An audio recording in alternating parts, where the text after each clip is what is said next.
Champions, कैसे हो आप सभी। आशा करता हूं आप सभी बहुत अच्छे होंगे। दोस्तों, आज से हम नए चैप्टर की शुरुआत कर रहे हैं, लाभ और हानि। यानी आज हम पढ़ने वाले हैं प्रॉफिट एंड लॉस। ठीक है, और ये एक ऐसा चैप्टर है जहां से आपके एग्जाम्स में काफी क्वेश्चंस बनते हैं। तो सबसे पहले आपको पता होना चाहिए प्रॉफिट एंड लॉस होता क्या है, तभी तो हम क्वेश्चंस को सोल्व कर पाएंगे।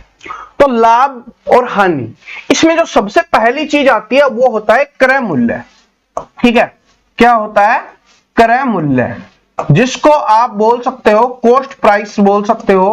क्या होता है? कॉस्ट प्राइस होता है, या जिसको शॉर्ट फॉर्म में सीपी भी बोला जाता है। अब क्रय मूल्य क्या होता है? क्रय मूल्य का मतलब होता है कि वो मूल्य जिस पर किसी वस्तु को खरीदा गया। बात समझ रहे हो? क्रय मूल्य का मतलब क्या होता है कि वो मूल्य जिस पर किसी वस्तु को खरीदा जाता है, उस मूल्य को हम क्रय मूल्य बोलते हैं। कॉस्ट प्राइस, यानी उस बोला भी जाता है ना कि उस वस्तु की क्या कॉस्ट है, यानी कितने रुपए में वो आई है, कितने रुपए में तेरे को पड़ी है, हम बोलते हैं ना। तो वो क्या होती है? कॉस्ट प्राइस होता है। कॉस्ट, क्या कॉस्ट रही है उसकी, और प्राइस मतलब मूल्य। ठीक है, जिसको सीपी बोलते हैं। इसके बाद एक होता है विक्रय मूल्य। क्या हो गया? विक्रय मूल्य। अब विक्रय मूल्य क्या होता है? ये होता है आपका सेलिंग प्राइस। ठीक है, क्या होता है? सेलिंग प्राइस, या जिसको आप बोल सकते हो, जिसको एसपी बोला जाता है, शॉर्ट फॉर्म में एसपी बोला जाता है। यानी कि जिस मूल्य पर किसी वस्तु को बेचा जाता है, उस मूल्य को हम क्या बोलते हैं? विक्रय मूल्य बोलते हैं, या सेलिंग प्राइस जिसको बोला जाता है, कितने रुपए में सेल की जाती है। ठीक है, सुना भी होगा आपने। तो सेलिंग प्राइस उसको बोला जाता है। ठीक है, स्पेलिंग चेक कर लेना। ये है, बात समझ में आ गई। अब देखो, अब बनता कैसे, अब इसमें फर्क कैसे हो जाता है। देखिए, क्रय मूल्य कभी लगेगा सर ये क्रय मूल्य है, कभी लगेगा वो विक्रय मूल्य है। अब ये बनता कैसे, कैसे पता चलता है कि जैसे ये मैंने पेन खरीदा, ठीक है, जहां से भी ये मैंने पेन खरीदा है, तो मैंने उनको पे किया है, तो मैंने खरीदा है, तो मेरे लिए क्या हो गया? क्रय मूल्य हो गया। ठीक है, मेरे लिए क्या हो गया? क्रय मूल्य हो गया। लेकिन जो दुकानदार ने मुझको बेचा है, उसके लिए क्या हो गया? वो विक्रय मूल्य हो गया।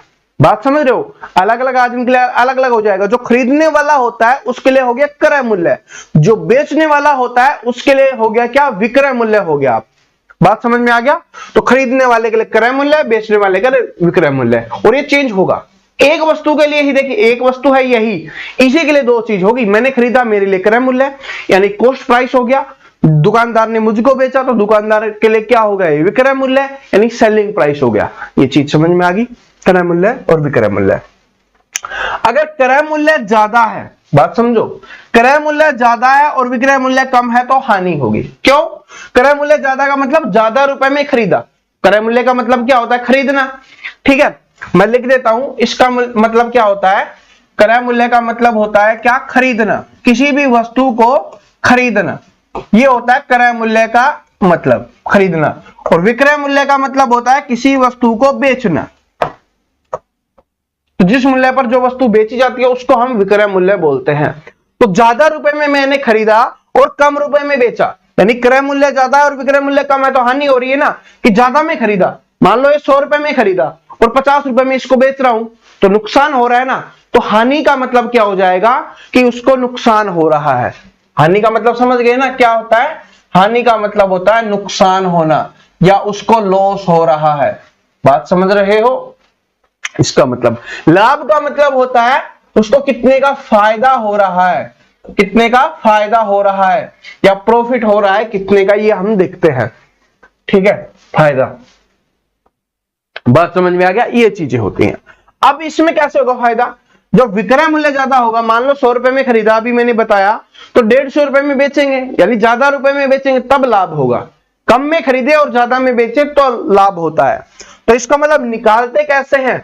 अब लाभ कैसे निकालेंगे?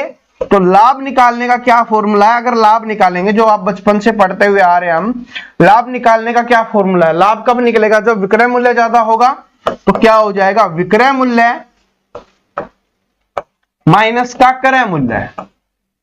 ठीक है, विक्रय मूल्य माइनस क्रय मूल्य, यानी जो ज्यादा में कम घटता है ना, तो विक्रय मूल्य ज्यादा होगा और क्रय मूल्य कब होगा? कम होगा, तब हमें लाभ होगा। और अगर हानि की बात करें हम, तो हानि में क्या होता है, क्रय मूल्य ज्यादा होता है, क्योंकि खरीदेंगे ज्यादा में और कम में बेचेंगे तभी तो हानि होगी। तो क्रय मूल्य माइनस विक्रय मूल्य, ये इस तरीके से होता है। ठीक है, ये आप सिंपली आप सभी को बताने की आवश्यकता नहीं है, लेकिन फिर भी समझा रहा हूं, अगर जिसको कुछ भी नहीं आता वो भी आसानी से सीख सकता है। बात समझ में आ गई। अब देखो ये चीज तो आपको समझ में आ गई, लेकिन अब काम ये तो आएंगे, क्योंकि आप तो आसानी से निकाल लोगे, आपको पता है कि विक्रय मूल्य में से क्रय मूल्य घटाना है, लाभ निकल गया। लेकिन अब आता है आपका लाभ प्रतिशत या हानि प्रतिशत, जो आपसे पूछा जाएगा, लाभ प्रतिशत या आपका हानि प्रतिशत आपसे पूछा जाएगा। हानि प्रतिशत तो क्या होगा, लाभ या हानि, जो भी अगर लाभ हो रहा है तो लाभ लिख देंगे, हानि हो रही है तो हानि लिख देंगे। बटे में आपको लिखना है क्रय मूल्य और गुना में 100, प्रतिशत के लिए 100 का यूज करते हैं। अब बटे में याद रखना क्रय मूल्य ही लिखेंगे जब तक हमें बोला ना जाए। ठीक है, कभी कभी बाई चांस ऐसा होता है, 1% ऐसे क्वेश्चन एग्जाम में आ जाते हैं जिसमें बोल दिया जाता है कि लाभ या हानि है वो विक्रय मूल्य पर कितनी होगी। ठीक है, वो हम क्वेश्चंस करेंगे तब आपको दिखा देंगे किस टाइप के क्वेश्चंस आने लगे हैं। तो ऊपर लिखना है लाभ या हानि और बटे में क्रय मूल्य गुना में 100। क्यों, क्योंकि जो भी होगा चाहे लाभ हो या हानि हो वो किस पे होगी, क्रय मूल्य पर, कि हमने कितने रुपए में खरीदा उस पर डिपेंड करेगा। कि अगर खरीदा है जिससे ज्यादा में बेचेंगे तो लाभ होगा, खरीदा है जिससे कम में बेचेंगे तो हानि होगी। तो इसलिए नीचे लिखा जाता है क्रय मूल्य। इस बात को नोट कर लेना, जब तक बोला ना जाए। अगर कोई बोल देगा तब हम यहां पर बोला जाएगा ना कि विक्रय मूल्य पर काउंट करके बताइए, तब हम यहां पर विक्रय मूल्य लिखेंगे। सेलिंग प्राइस आपका यहां पर लिखने वाले, एसपी यहां पर लिखने वाले। क्या ये बात समझ में आ गई? ठीक है, ये इन चीजों को सीख जाओगे ना, बस इनको सीख जाओगे, आगे फिर आपको पता है प्रतिशत मैंने कराया हुआ है तो परसेंटेज आप आसानी से निकाल लोगे, काटना आपको आता ही है। और जो टाइप होंगे क्वेश्चंस की वो मैं आपको करवाते हुए चलूंगा। तो ये चैप्टर आपके लिए बहुत ही आसान बन जाएगा, लेकिन पहले इनके बारे में पता होना जरूरी है कि लाभ का मतलब क्या होता है, फायदा, यानी जिससे उसको फायदा हो रहा है, जिससे उसको प्रॉफिट हो रहा है, उसका मतलब क्या है, लाभ हो है। ठीक है, जिससे उसको नुकसान हो रहा है या आप बोल सकते हो कमी हो रही है उसकी। ठीक है, और इसमें वृद्धि, लाभ का मतलब कभी कभी क्या हो जाता है, वृद्धि भी आप बोल सकते हो, क्योंकि क्या होता है, प्रॉफिट ही होता है वृद्धि का मतलब भी, कि उसमें कुछ चीज जुड़ रही है, तो ये भी दे दिया जाता है। ठीक है, समझ में आ गया? अब कोई डाउट नहीं रहेगा। क्रय मूल्य क्या होता है ये पता चल गया कि जिस मूल्य पर हम किसी वस्तु को खरीदते हैं उसको हम क्रय मूल्य बोलते हैं, जिस वस्तु पर हम किसी वस्तु को बेचते हैं उसको हम विक्रय मूल्य बोलते हैं, और ये हर व्यक्ति के लिए अलग अलग होता है। अब चलो एक क्वेश्चन देखते हैं ताकि उससे आपको अच्छे से समझा सकूं। क्या है कि मीनल है, उसने एक कार 2,50,000 रुपए में खरीदी और 3,48,000 रुपए में बेच दी, तो उसे कार पर कितने प्रतिशत लाभ हुआ। इसमें डायरेक्ट ही बता दिया गया लाभ हुआ। क्यों बता दिया गया कि 2,50,000 रुपए में खरीदी और 3,48,000 में बेची, यानी कम में खरीदी है, 2,50,000 कम होते हैं, 3,48,000 ज्यादा होते हैं, तो कम में खरीदी और ज्यादा में बेची, तो इसलिए क्या हुआ, लाभ हुआ। कभी दे देगा कभी नहीं देगा। ठीक है, या लाभ और हानि हुआ ऐसे पूछ लेगा आपसे। तो पहले तो हमें यही पता करना होता है कि इसमें लाभ हुआ है या हानि हुई है। तो दिख रहा है कि कम में खरीदी ज्यादा में बेची, तो मतलब क्या हुआ है, लाभ हुआ है। अब लाभ कितने रुपए का हुआ वो पता होना चाहिए। क्या है कि लाभ कितने रुपए का हुआ है ये तो हमें पता होना चाहिए।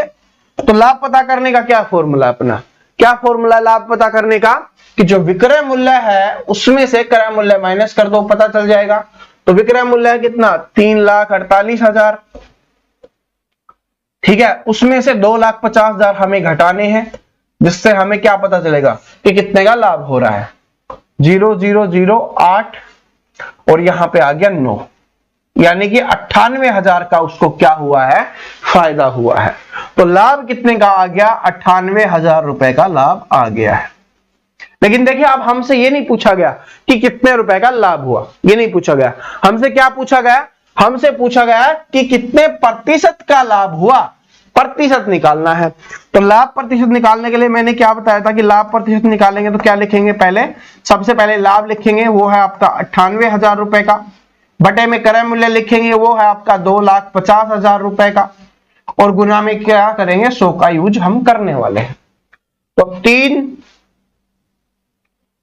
4 0 से 4 0, क्योंकि नीचे 4 0 है ऊपर 4 0 हमने काट दी। ये बच गया, 5 से काटेंगे 5 पंजे 25, 5 से काटेंगे 2 पे। क्या और कट रहा है? नहीं कट रहा।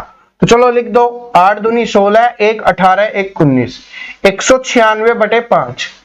तो 196/5 इसमें नहीं दिया हुआ, आगे खोल लेते हैं। तो 5 तिये 15, 4 5 नीम 45, 1 5 दूनी 10, 39.2%, यानी 39.2% का लाभ हुआ है। ऑप्शन नंबर बी यहां पे सही आंसर हो जाएगा। ठीक है, क्वेश्चंस को समझो, क्योंकि पहली क्लास है, बेसिक क्लास है, इसी में समझोगे ना तो आगे आने वाली टाइप आपको समझ में आएंगी, वरना आगे आने वाली टाइप आपको समझ में बिल्कुल भी नहीं आएंगी। ये बात नोट कर लेना। तो देख लो कि मिन्नल ने एक कार 2,50,000 रुपए में खरीदी और 3,48,000 रुपए में बेची, यानी कम में खरीदी ज्यादा में बेची, तो उसको क्या हुआ? लाभ हुआ। अब लाभ तो हुआ, ये पता चल गया, लेकिन हम अब क्या चेक करेंगे कि कितने रुपए का लाभ हुआ है, इस बात को हम चेक करेंगे। तो 3,48,000 में हमने 2,50,000 घटाया, तो हमें पता चल गया कि 98,000 रुपए का उसको लाभ हुआ है। लेकिन हमसे क्या पूछा गया है कि लाभ कितने प्रतिशत का हुआ, तो लाभ प्रतिशत निकालने के लिए क्या करेंगे? 98,000 बटे में क्या लिखेंगे? क्रय मूल्य। क्रय मूल्य कितना है? 2,50,000 और गुना में 100, और काटेंगे तो हमारा आंसर आ जाएगा 39.2%, जो ऑप्शन नंबर बी में दिया गया है। क्या ये बात समझ में आ गई? ठीक है, बेसिक क्वेश्चन इसलिए लेके आया हूं ताकि समझ में आ जाए। ठीक है, पहली क्लास में हम बेसिक क्वेश्चन ही करते हैं।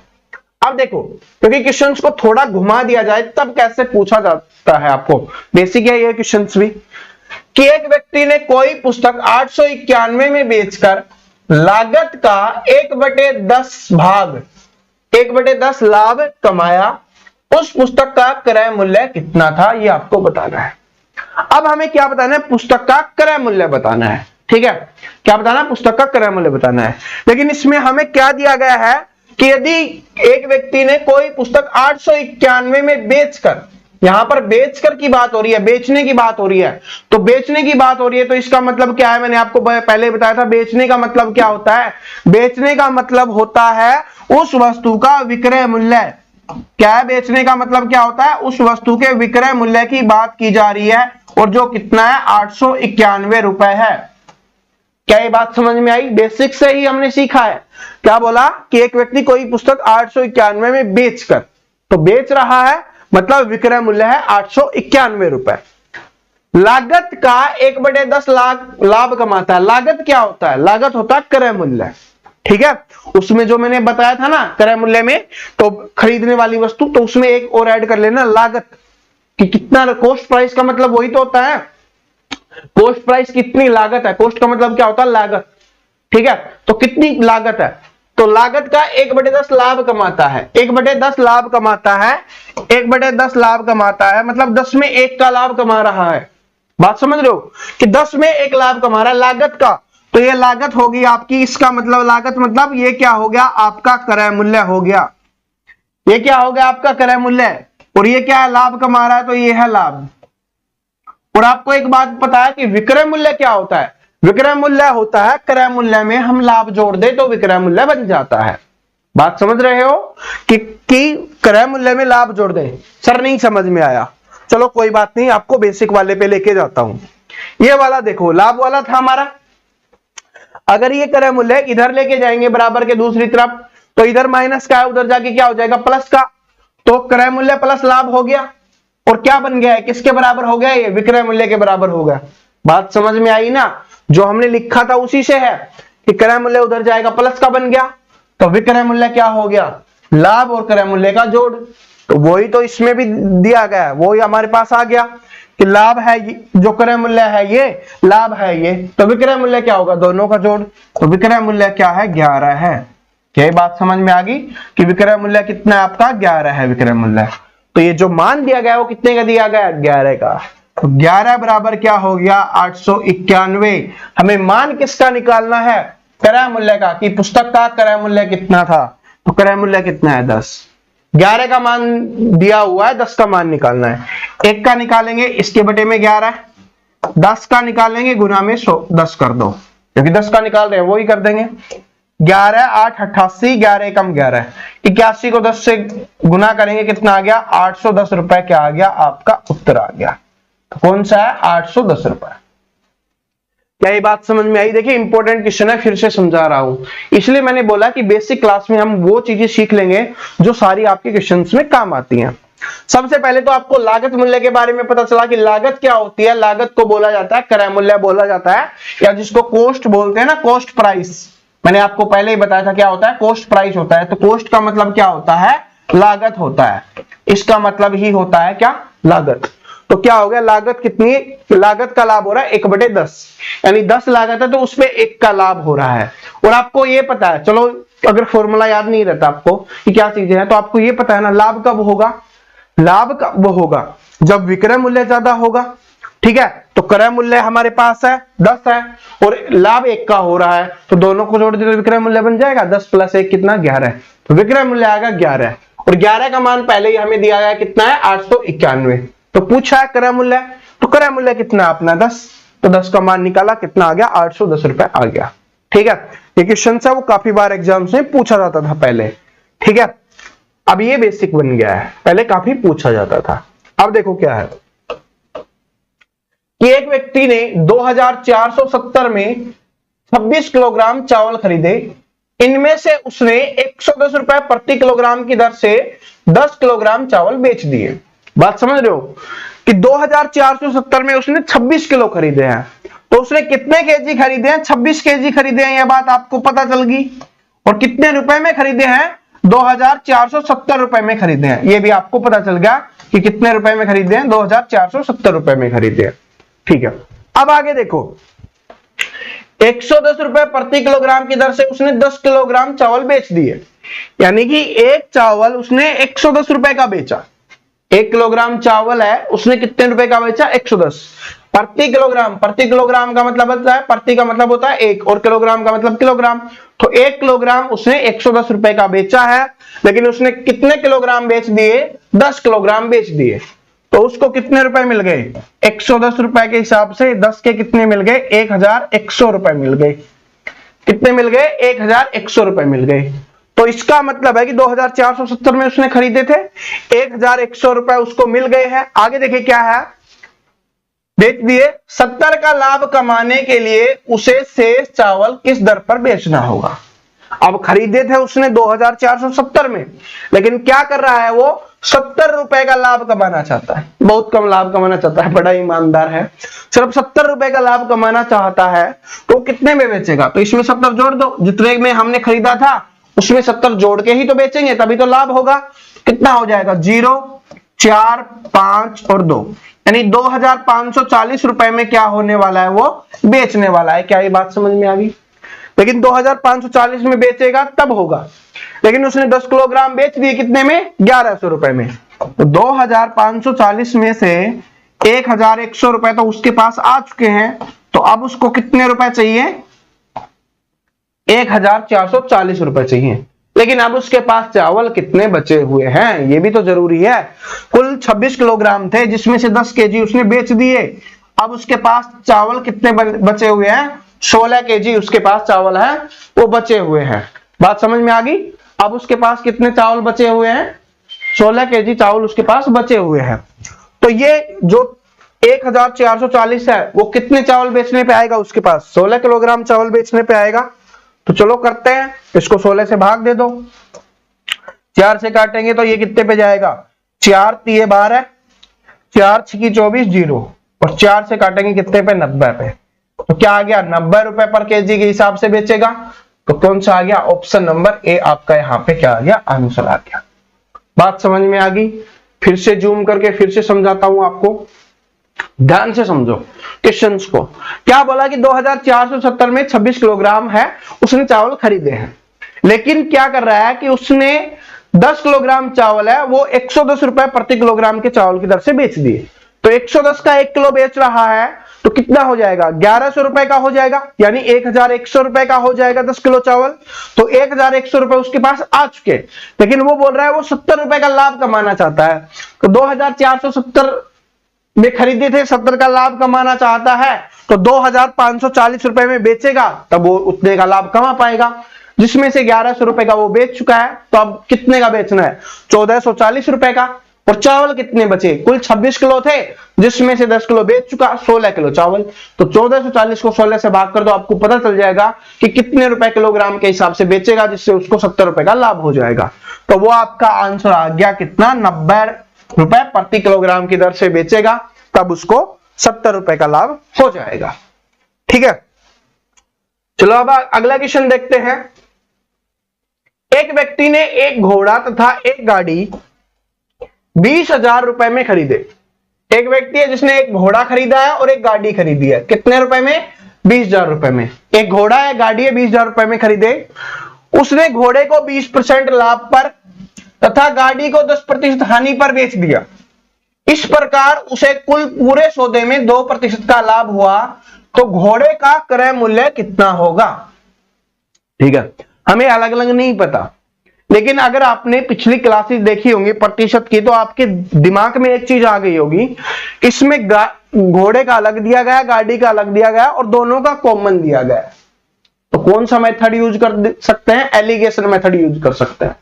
लेकिन उसमें क्या होता था, सारी चीजें बराबर होती थी, एक ही चीज होती थी। इसमें क्या है कि लाभ दे दिया गया, यहां पर हानि दे दी गई और यहां पर लाभ दे दिया गया। तो हमें क्या करना होगा कि हमें यह कि कोई भी चीज होती है उसका क्रय मूल्य होता है, वो हम अपने आप में 100% मानते हैं। ठीक है, और हम क्या करते थे, अगर उसमें ज्यादा हो रहा था तो यहां पर ज्यादा का मतलब क्या है, वृद्धि का मतलब क्या है, यहां पर लाभ है। अगर लाभ हो रहा है तो 100 में जोड़ के लिखेंगे, हानि हो रही है तो 100 में माइनस करके लिखेंगे। 20% का लाभ हो रहा है मतलब 120 अभी रेट उसका, घोड़े का मूल्य कितना है, 120 है। बात समझ, क्योंकि बोला है ना कि घोड़े को 20% लाभ पर बेचा है, तो घोड़े का जो मूल्य है वो कितना है, 120 है। गाड़ी को 10% हानि पर बेचा है, तो 100 में 10 कम कर दो, कितना है उसका, 90 है। और दोनों को यानी कुल पूरे सौदे पर कितना हुआ, 2% का लाभ हुआ। लाभ मतलब 100 में 2 जोड़ दो, 102।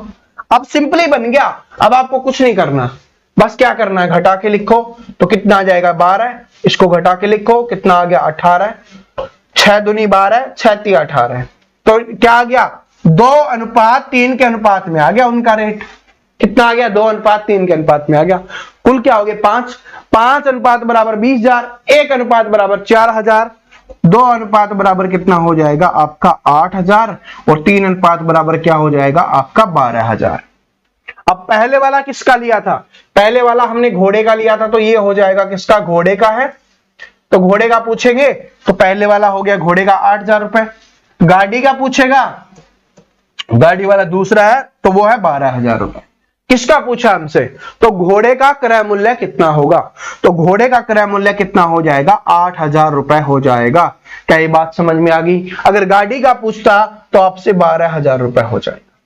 ठीक है, बस इसमें ध्यान क्या रखना है, मैंने आपको पहले ही बताया, क्योंकि अलग अलग दिया हुआ लाभ और हानि, तो हमें सेम में रखना है जैसे हम पहले कर रहे थे। बस लाभ है यानी प्रॉफिट हो रहा है यानी ज्यादा हो रहा है तो 100 में प्लस करेंगे। ठीक है, हानि हो रही है या लॉस हो रहा है या नुकसान हो रहा है तो 100 में से माइनस करेंगे।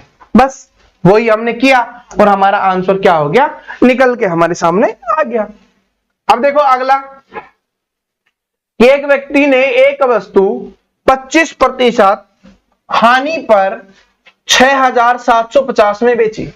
ध्यान से सुनना क्वेश्चंस को, कि एक व्यक्ति ने एक वस्तु 25% हानि पर 6,750 रुपए में बेची।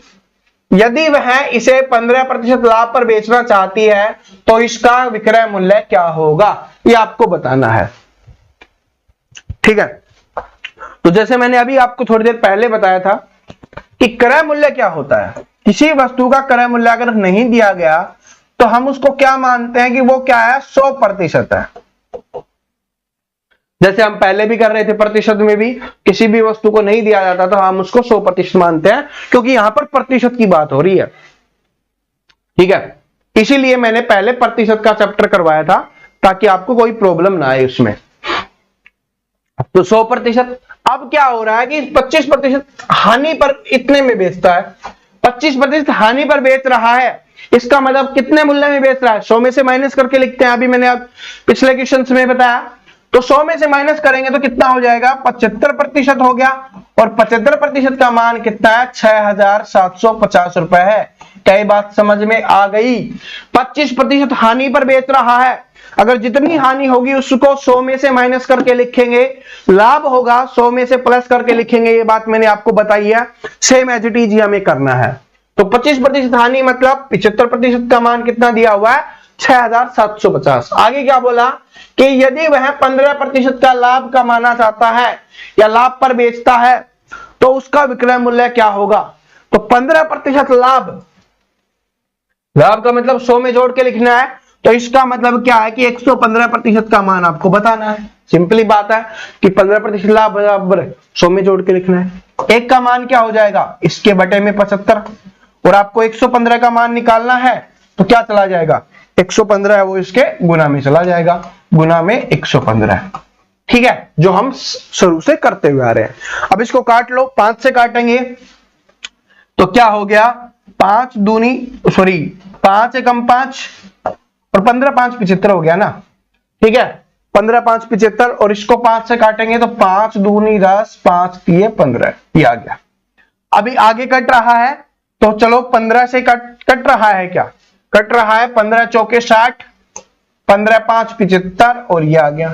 अब इन दोनों को गुना कर दो, आपका आंसर आ जाएगा कि 450 गुना 23 आपका आंसर आ जाएगा।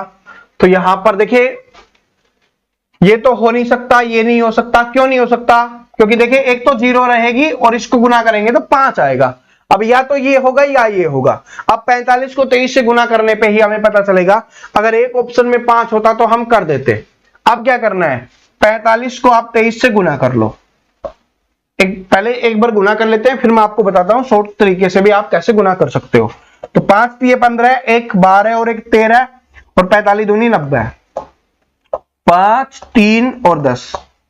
ठीक है, 10 35 वाला है, कौन सा है, ये आपका आंसर हो जाएगा ऑप्शन सी, 10 35, यानी 10,350 रुपए हो जाएगा। कितना हो जाएगा, 10,350 रुपए, ऑप्शन नंबर सी।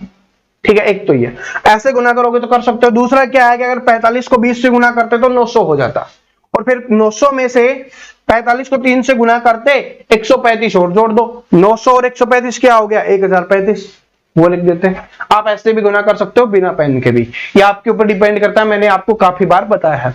इसमें बात समझ में आ गई, क्योंकि देखिए क्वेश्चन है ना वो आपके बार बार यूज होगा। अब हम आगे अगली क्लास में जितने भी क्वेश्चन करेंगे ना, जो टाइप वाइज करेंगे, उनमें हम इन चीजों को काफी बार यूज करने वाले हैं। तो इसलिए पहली क्लास में ये चीजें सीखना बहुत जरूरी होता है। इसलिए आपको पता है कि पहली क्लास हम छोटी ही रखते हैं ताकि आपको समझ में आ जाए कि चीजें हैं क्या। ठीक है, कैसे अगले आने वाली क्लास में हमको इनको यूज करना है। कि एक व्यक्ति 25% की हानि पर, 25% हानि का मतलब है कि 100 में से माइनस करके लिखना है।